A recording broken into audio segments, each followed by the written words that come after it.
캄보디아 한국인 납치 문제가 심각해지면서 많은 관심이 쏠리고 있죠. 하지만 이런 와중에도 납치 시도로 보이는 정황이 계속 포착되고 있는데요.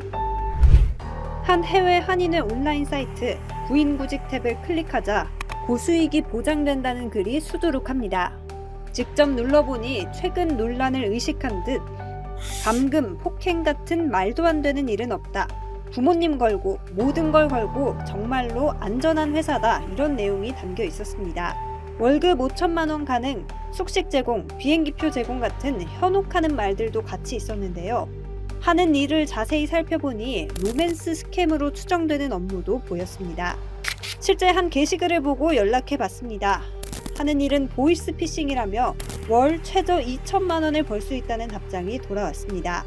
캄보디아나 동남아 외진 도시는 피한다며 위험한 업장을 거르는 노하우도 알려줬는데요. 정말 안전한 건지 되묻자 사람 급하지 않다는 말과 함께 필요한 서류를 안내해줬습니다. 이 같은 글이 하루에도 수십 건이 올라오는 상황인데요. 일부 이용자들은 구인글을 올리지 말아달라 불만을 표시하기도 했습니다. 한인회 사이트뿐 아니라 SNS, 중고거래 사이트에서도 고수익 보장 구인글을 쉽게 볼 수 있었는데요. 캄보디아 외에도 태국, 베트남, 말레이시아 등 일터도 다양했습니다. 날로 심각해지는 한국인 납치 문제를 보면 초보자도 쉽게 돈을 벌 수 있다는 글 의심부터 하고 봐야 할 것 같습니다. SNS로 이성에게 접근해 호감을 산 뒤 투자 사기를 친 조직이 경찰에 붙잡혔습니다. 네, 피해자가 80명이 넘고 피해 금액은 122억 원에 달하는 걸로 나타났습니다. 보도에 고희훈 기자입니다. SNS 채팅창에 남녀가 대화를 나눈 내용입니다. 여성 쪽에서 누나를 못 믿어서 돈을 주지 않을까 봐 투자를 망설이느냐는 말을 남깁니다. 상대의 반응이 시원찮자 은혜를 갚으려고 도와주는 것이라며 계속해서 돈을 달라는 취지의 글을 보냅니다. 또 다른 대화방에는 오빠라고 부르는 사람에게 1,000만 원을 충전해주면 자신은 2천만 원을 준비하겠다는 글도 적습니다. 대화를 건네는 여성은 한국계 외국 여성이라고 주장하지만 실은 남성 사기 조직원입니다. 캄보디아에 근거지를 둔 30대 중국인 총책 A씨와 조직원 6명은 텔레그램이나 페이스북 등 SNS를 통해 주로 남성에게 접근했습니다. 미모의 외국 여성 프로필 사진을 게재하고 대화를 걸며 짧게는 몇 주, 길게는 수개월 동안 이성적 호감을 표시한 뒤 신뢰관계가 쌓이면 본색을 드러냈습니다.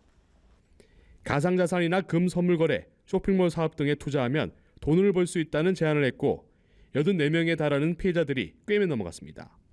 적게는 100만 원, 많게는 무려 20억 원에 달하는 돈을 투자한 피해자도 있었습니다. 피해자들 중에 여성인 걸 확인하기 위해서 통화를 요청하는 경우도 있었는데 그러한 경우에는 조직 내에 있는 여성 조직원들에게 보이스톡 등을 시켜 피해자들을 안심시킨 경우도 있었습니다. 지난 1월부터 8월까지 이러한 방식으로 122억 원을 가로챘습니다. 가로챈 돈은 라오스에 있는 자금 세탁 조직을 통해 배분됐습니다. 경찰은 캄보디아 로맨스 스캠 조직과 라오스 자금 세탁 조직 등 20명을 검거했습니다. 경찰은 일당 12명을 구속하는 한편 해외에 체류 중인 조직원 6명에 대해선 인터폴 적색 수배를 통해 추적하고 있습니다. 연합뉴스 TV 고희입니다. 캄보디아에서 우리 국민이 실종된 뒤 감금 폭행당하는 사건이 속출하면서 국민적 불안감이 커진 상황인데요.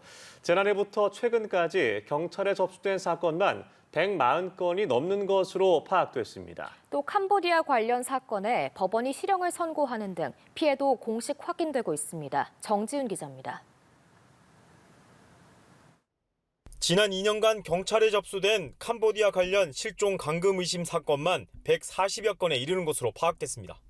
경찰이 캄보디아 실종 감금 관련 집계를 공표한 것은 처음입니다. 경찰청에 따르면 지난해부터 이달 13일까지 캄보디아 관련 실종 감금 신고가 143건 접수됐습니다. 이 가운데 91건은 신변이 확인됐고 52건은 수사가 진행 중입니다. 이날만 경남 함안과 부산, 경남 여수 등에서 추가 실종 신고가 접수되는 등 캄보디아 관련 피해 사례는 계속 이어지고 있습니다. 피해자들은 SNS와 텔레그램 등에 떠도는 캄보디아 고수익 일자리 유인글에 속아 넘어간 사례가 대부분으로 파악됐습니다. 텔레마케팅 업무 등으로 알고 출국했지만 막상 현지에 도착하면 전화금융 사기나 투자 사기 조직에 연루되는 경우가 많았습니다. 통장을 가지고 매매한다든지 전달해서 돈을 받는다. 분명히 금융사기와 관련된 것이다고 생각을 해야 될 것 같고, 만약 거기에 넘어가게 되면 본인도 공범으로서의 책임을 져야 할 것이기 때문에. 경북경찰청은 캄보디아에서 숨진 대학생 박모 씨의 통장에 있던 자금 수천만 원이 국내 범죄 조직에 의해 인출된 것으로 보고 수사를 확대하고 있습니다. 피해 상황은 법원 판결문을 통해서도 확인되고 있습니다.